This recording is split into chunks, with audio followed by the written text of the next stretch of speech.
Hi guys, today welcome back to another video, and I just completed my Rubik's Cube.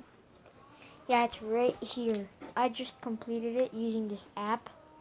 It's like called Cube X. It showed me how to solve it. This is actually the first time I've solved the Rubik's Cube. Yeah, right here. Here we go, look. I actually solved it. Well, okay, that's all. I just wanted to show this off. Solve a Rubik's Cube. Yeah. Make sure to like and subscribe and comment. Okay. Okay, and bye.